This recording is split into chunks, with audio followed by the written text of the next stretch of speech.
Well, hello there, friends of the pod. This is Neal Bloom and Fred Grier, and this is This Week in San Diego Tech News. Hey, Fred, how you doing? Hey Neil, doing pretty good. Good to see you. I missed you all last week, buddy.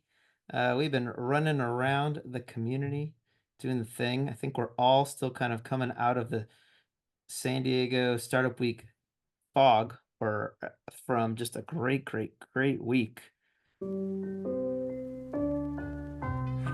Startups get the party, startups get the party started. Startups get the party, startups get the party started. You want tech and tacos, tacos and tech, you know we got tacos and tech is on smash. For the green, guacamole, keep accountants counting beans. Contador cuentan frijoles, founders trying to raise some queso. La vida San Diego, school of rapping fire. Tortillas round jalapenos. In these modern times of craft beer and coffee, my coding yoga posse, fold the body, origami. We be surfing Coronado, eating tacos el gordo. The taco stand in puesto, lucha libre and sombrero. Gotta shout out Tecos, angels by the ocean, watch the sunset. La Jolla Shores, entrepreneurs trying to get funded. When San Diego Startup Week is popping in the summer, Oceanside to Tijuana, SD be full of hustlers. From couch surfing to penthouses right on the beach. Tech leaders who believe stars are within reach. We interviewing founders who be shooting for the moon. Hashtag SD Techos with your host, Neal Bloom. Come on! Startups get the party, startups get the party started. Startups get the party, startups get the party started. Startups get the party, startups get the party started. You want tech and tacos, tacos and tech, you know we got it, hey! Startups get the party, startups get the party started.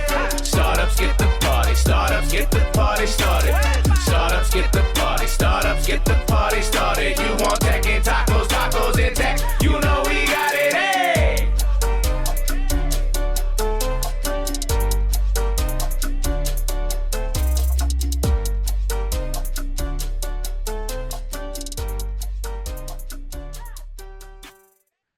How you doing right now?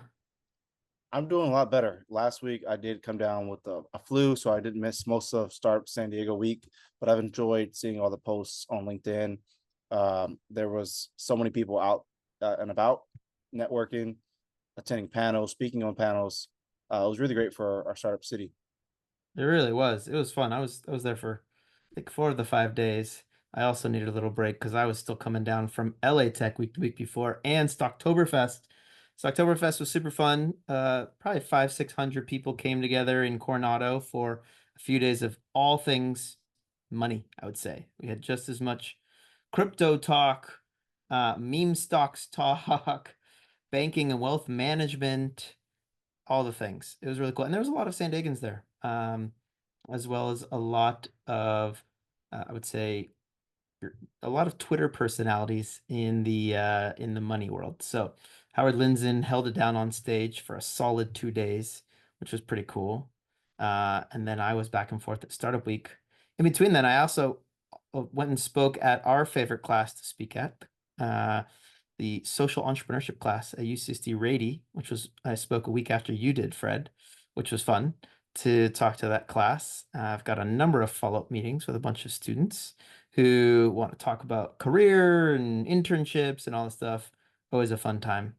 And it was kind of fun to do it 1 week after you did it. Shout out to Jody Jacobs, who brings us in for that. And then was the main event all last week, Startup Week, which was super fun to do. Carlsbad, Tijuana, San Diego State, then downtown, the return of the downtown crawl, and then finally UCSD.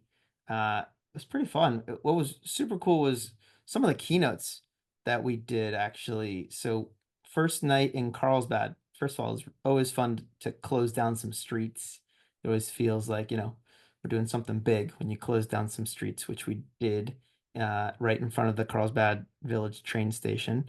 And then we had a bunch of talks that were really like interesting businesses. I would say like not as many VC-backed businesses kind of conversations, but we had the founder of Bird Rock Coffee, Chuck Patton, kind of like I interviewed him and Mike Glanz, who's the founder of Talitha Coffee, who's buying up coffee roasters businesses.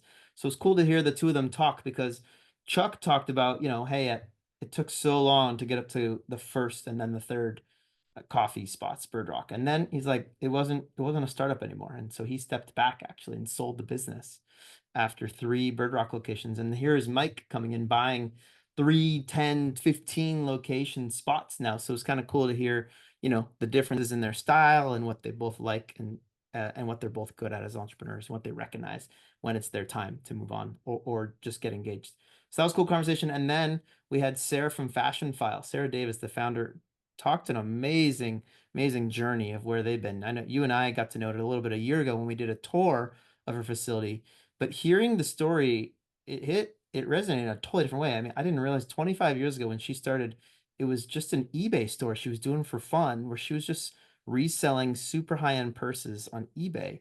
This was before PayPal existed. So literally people were mailing her checks. Then she would mail like a Gucci purse in the mail. And now they're doing 500 million in GMV. It's insane to hear the story in between. So I hope you listening got a chance to hear Sarah's story, because it's a pretty cool one. She kind of loves, but also hates that no one knows that they exist in Carlsbad. Hidden gem, if you will. But she's, yeah, great storyteller. So that was a great kickoff to the week. We then did a little Interlock Brex private supper club immediately after for about 15 founders, which was fun. And that just set a great tone for the week down at Tijuana. SDSU had a ton of Aztec students out and about, doing mentor hours with Techstars. Chase Fisher from Blenders gave a really cool talk with Jared Tolver about kind of the power of consumer brands and NIL right now, and how and why they're doing stuff together with Blenders and the Aztec football and Aztec Link, which was cool to kind of hear an Aztec alum talking about working together again with his school. The downtown crawl I mentioned was awesome on Thursday, and to bring it back downtown, which we hadn't done since COVID happened. So first time since 2019 that Santa Startup Week was actually downtown. And then to close it all in was a heavy AI day on Friday at UCSD. I started, I think, with my Bio Meets AI panel monthly event. We met at UCSD, and then I had a conversation at 11 a.m. just kind of moderating a panel, and it went throughout the day, the design and innovation building, and really ended on a super high note with the founder of Qualcomm, Erwin Jacobs, doing a really cool fireside chat with Cheryl Goodman. Man, the guy is sharp. He's still at it. Like, he gave an hour-long talk, stayed around after and talked to people. It was a great cap to the week. So I'm already excited for next year. We're all a little tired, I would say, in a good way. But kudos to Lisa, Ella, Erica, and the whole team for just an amazing week. We really appreciate all of you for what you do to bring us all together for year 12. So really fun. You might hear in our voice that we're still kind of coming off the hangover here, but really fun. Already, we've talked about the fall being busy. Monday night, Spencer Hutchins organized his quarterly health tech founders and funders event at Patient Partners office in La Jolla, which was really fun. Got actual in person with Mike Kren. Him and I also don't get to see each other much like you and me, Fred, just because we're out in our own, doing our own things. So it was cool to see him. And the plug and play team was there, and then a whole bunch of startup founders in the health tech space at that beautiful office. So we're already kicking off the week. Going, I think right now, as we're recording, Hussein's monthly North County meetup is happening right now. I think he's trying to crack the 200 mark. So we'll hear if they did it or not. But yeah, it is hot and heavy on events, and we're probably at a crescendo now.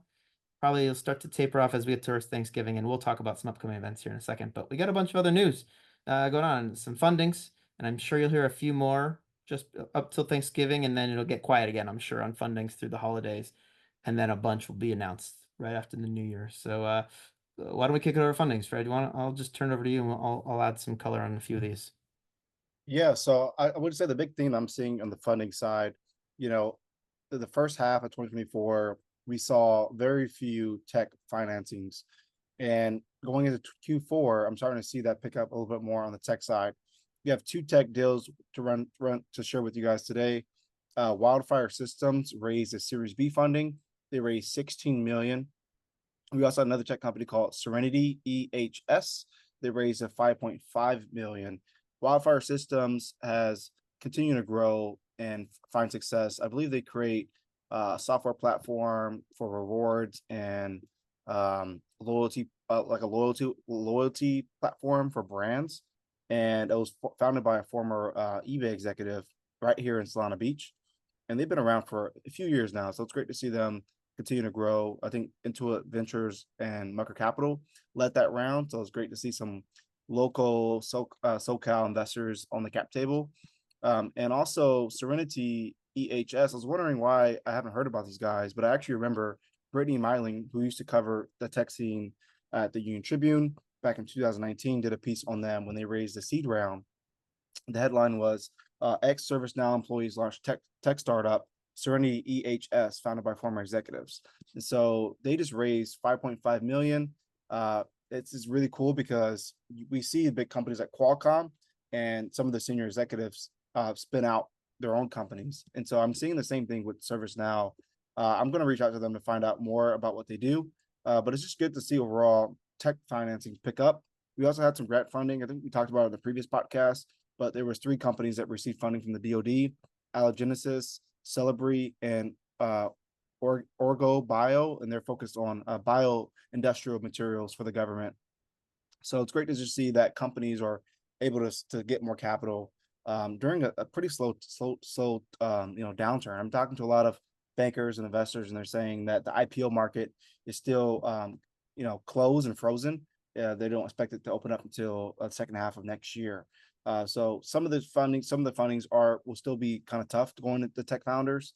I know you're talking to some folks, Neal, about helping kind of close some rounds, and it's definitely so tough out there. But there's still some companies who have found traction and they're able to close additional funding. Yeah, we're noticing in our own portfolio, people have been out working to get the term sheets for a bit now at the Series A and B. It's tough. On the pre-seed and seed, we're doing deals pretty regularly. I mean, we've got 2 closing right now that we're participating in that I would say are pretty hot. So it feels like it's very dependent on your relationship to the capital. Have you had long-term relationships with VCs, or are you just kind of starting from scratch right now and just trying to find that? And that seems to be the difference. That's always been the difference, I would say, if closing around quickly or not. And it's really, are you capital connected? So to the founders, make the time to make the relationships with the investors first before you just send that blind email saying, hey, will you invest? It's gonna be a long slog if you're just doing cold outreach for funding, that's for sure. Let's talk about some deep tech that's happening. Nuclear power has been making kind of international and national airwaves lately, from Microsoft and Amazon, both making some big investments in nuclear power for data centers. I hear 3 Mile Island getting reactivated and some others. There was this massive deal, a $900 million Series A for power fusion up in Pacific Fusion up in the Bay Area on the nuclear front. And that's a good sign for San Diego as well, which actually has some really long legacy in the fusion and fission space, both at UCSD. I was an undergrad. I know there was a center of excellence for fusion, and then General Atomics. It's got a deep history in this space, and so I think this is another chance for us to shine here. We also have like a nuclear power plant that has kind of been getting turned off.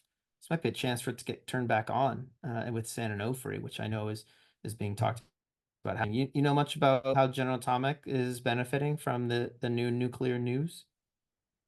Yeah, I was wondering the same thing. I know Brad Graves has covered General Atomics fairly well. Also, Plug and Play Ventures, they had the head of finance speak on a panel about how they're doubling down on a few different initiatives. The Union Tribune has a piece talking about how they passed a pretty big milestone how nuclear fusion energy can become a reality.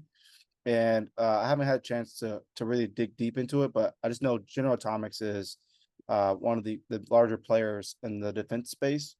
And so I've been hearing a lot about um, not only data centers, but also like nuclear power. I think Amazon also is doubling down on nuclear power.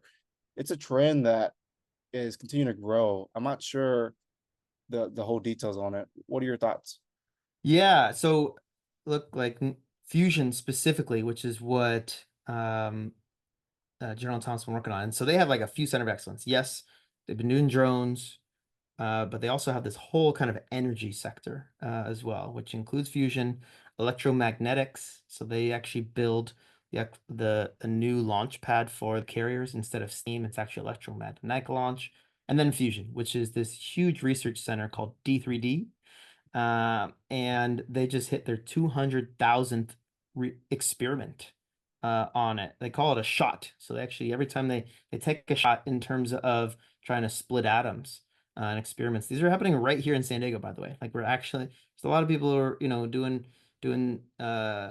been doing nuclear experiments way out in the desert. This is happening right in San Diego in our backyard. This is something that, fusion specifically, they talk about in the article, it's always 30 years away. It's something where creating the perfect energy source is just always way out there. So it's been a research experiment for forever. And the goal was to turn this into a commercial viable product. And that's really what they're working on. So,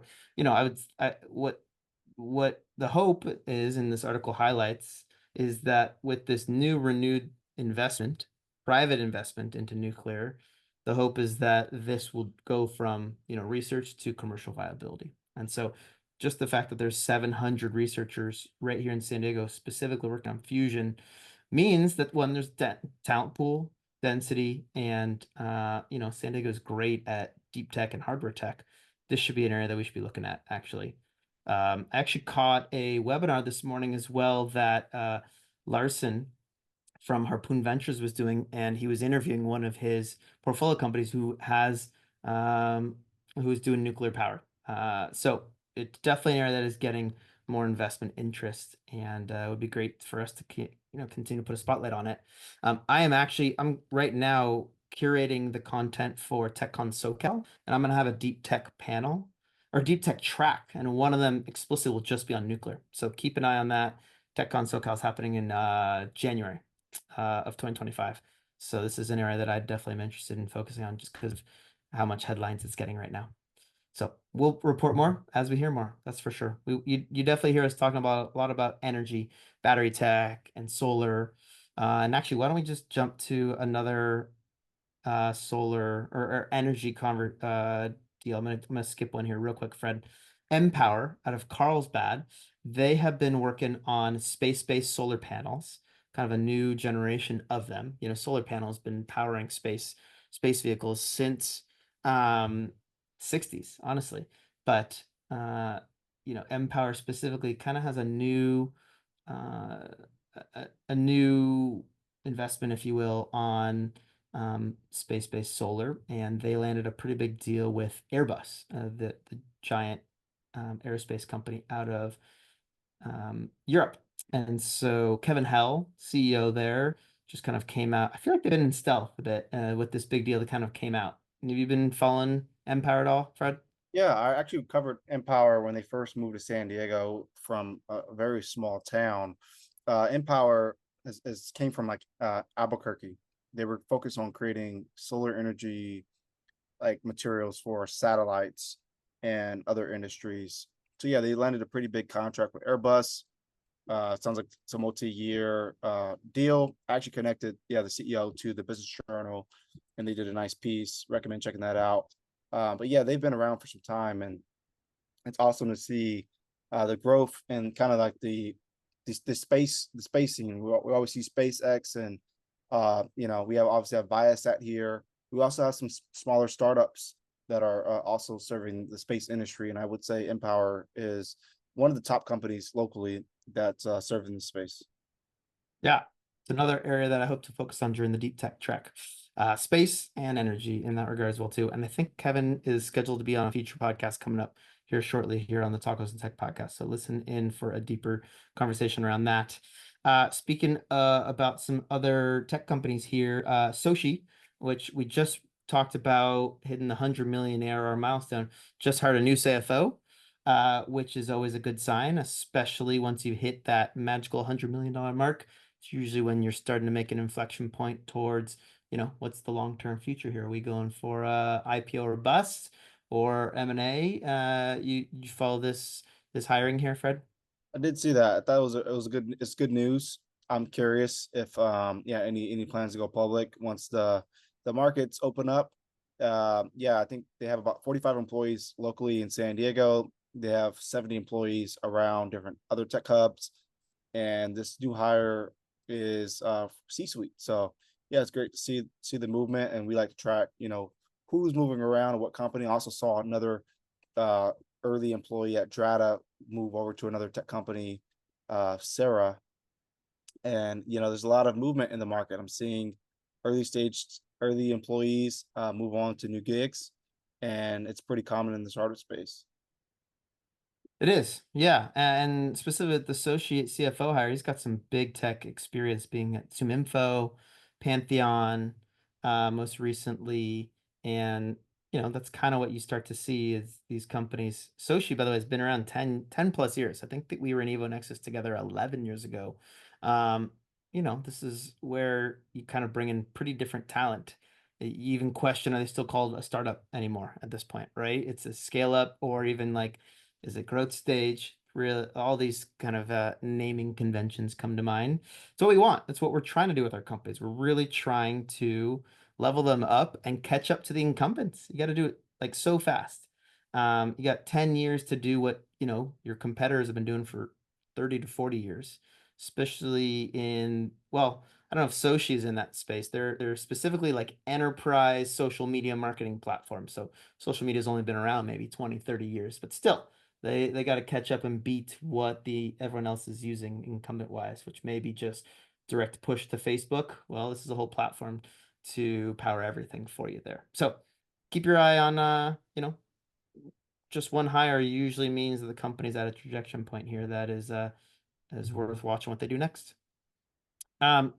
Let's talk some real estate here. There's been a property in the what is it called? The Torrey Hills area that's been under development for a while that just did a ribbon cutting. So it's a Breakthrough Properties, that a beautiful space. If you haven't gone there yet, I think it like has kind of what do they call this, soft opening over the summer. I went and worked from it a few times. Have you heard of this new Breakthrough property that's just coming online here, Fred? Yeah, they actually just did a big ribbon cutting, I believe, a week ago or 2 weeks ago. They had the mayor was there, pretty close from UCSD. You got the CEO of Breakthrough Properties. His name is Dan, who lives in LA. It was a pretty big deal. All the who's who in the life sciences space was there. A lot of service providers, real estate folks. It's huge. I think you shared with me, Neal, that this space is 100% leased. But they're still kind of showing companies this cool office space, and I think there's just so much happening in Carmel Valley, in Del Mar, and Sorrento Valley. There's a lot of momentum building up north. I hear a lot about how downtown is the future of life sciences, but I think with this grand opening, I think it's still going to be, this Torrey Pines, Del Mar, La Jolla cluster for life sciences, and Breakthrough is doubling down, and they have a great team that's, hitting the ground running. I'm hearing they're doing things differently. They really give that white glove service to tenants and people who are looking to move into, Class A building space. Yeah, Susie Harbaugh is really kind of the brainchild here. And she is a serial biotech properties builder, and not just like build a building, but build an ecosystem and a community around it. So deep in her background is actual biotech that she's built, biotech companies. And then she went on to do Launch Bio, co-found Launch Bio and Bio Labs. And these are not just properties, these are ecosystems for companies to, at all different stages, build and grow into. And that's kind of what she explained to me is kind of the same thing that's happening through the Breakthrough Properties. This new one, but they also just across the street have another one that's like kind of collab space as well too. While this new property's got some of the biggest like Pfizer and others there too. So their goal is to really create a space for founders to grow all the way up within this kind of same portfolio of properties. Also, gorgeous views of the what is that lagoon called? That kind of the lagoon that overlooks Torrey Pines Beach and Del Mar over there, and a pretty badass bar and restaurant as well too. So I've been working out of it a little bit, and actually the ARC Prize team is going to be working out of it over the next 2 weeks too. This is this global AGI $1 million prize to see who can best. Actually, we actually haven't done a feature on that yet. We should maybe in the next one, because it's coming up on time for them to award the prize. But there's some people from ARC Prize based here in San Diego, and they'll be housed over the next 2 weeks at this new Breakthrough Properties. So you might see a pop-up event that I might do with them alongside there as well too. That's our news for the week. Stuff that we're catching. We'll have more next week, but definitely some events coming up. I'm doing an event with the iPop AI team. And this is a newer startup. You probably saw them at Innovation Day. They had a big splashy event there, and it's two serial founders, Brad Chisholm and Andy Ballister, who are building this platform for vision tech. So it's kind of like it's almost like a no-code platform for vision tech. So if you are doing something in the vision tech space, ping me, and I'd love to invite you to this workshop we're doing. Really kind of democratize a set of tools for anyone doing vision tech. It should be super cool. So November 5th, we're doing that. I've got a few other events I'm doing in the gaming tech space coming up over the next few weeks. But first, this Friday is the San Diego Founders Hike. So we've got a brand new location, just a little bit down the beach at the Torrey Pines Glider Port. We've done a few test runs of it, so it should be good. Parking is even more accessible, though it's a little bouncy on that dirt road. But we're going to have a good time this Friday and the first Friday of each month, which should be good. Plenty of other events coming up over the next month. I will give an early shout out to early December. We're doing Tech the Halls, a holiday dance party, which should be really fun in a warehouse up in Carlsbad. And then way out in the distance, I've mentioned this a few times, TechCon SoCal's coming up in January, which we're already starting to organize the panels right now. Any other events on your radar right now, Fred, or you just catching up from the last few weeks? Yeah, I would just say check us out on socials, on Twitter, on LinkedIn. We're pretty active on sharing cool events. UCSD is hosting an author. He's a former VC. I think the book is called Breakthrough Patterns, or can't remember exactly what it is, but we definitely will link it in the show notes. Yeah, UCSD hosts Mike Maples. He's a current VC. Yeah. Right. No, he's still writing checks. It's definitely a good one. Greg Horowitz bringing him in town, which will be awesome. Mike actually is the son of a famous Microsoft early executive, and Mike Maples Jr. is a founding partner of Floodgate Ventures, which is a really active investment firm in the Bay Area as well too. They're early investors in like Twitter or Lyft, a few of these that you've probably heard of. But yeah, it's October 31st. We'll see you all out there. Make sure you follow Fred on his socials, follow his Substack, the Business of San Diego Substack, and follow me on socials. We're both most active on LinkedIn and Twitter, and I've got the Fresh Brewed Tech Substack. Thank you all for tuning in, sharing this, and we'll see you soon. Thanks, Fred. Thanks, Neal. See you next time. Absolutely.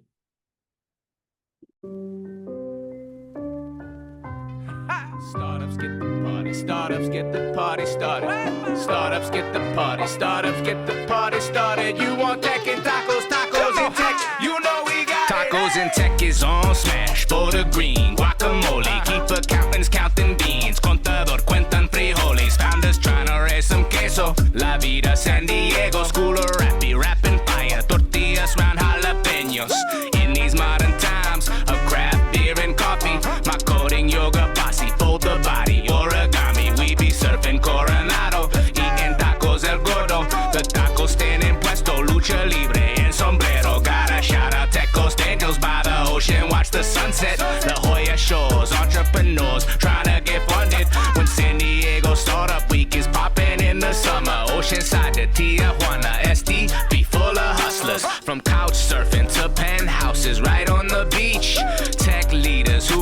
Stars are within reach. We interviewing founders who be shooting for the moon. Hashtag SD Tacos with your host, Neal Bloom. Come on! Startups get the party. Startups get the party started.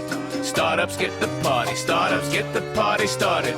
Startups get the party. Startups get the party started. You want tech and tacos, tacos and tech. You know we got it. Hey. Startups get the party. Startups get the party started. Startups get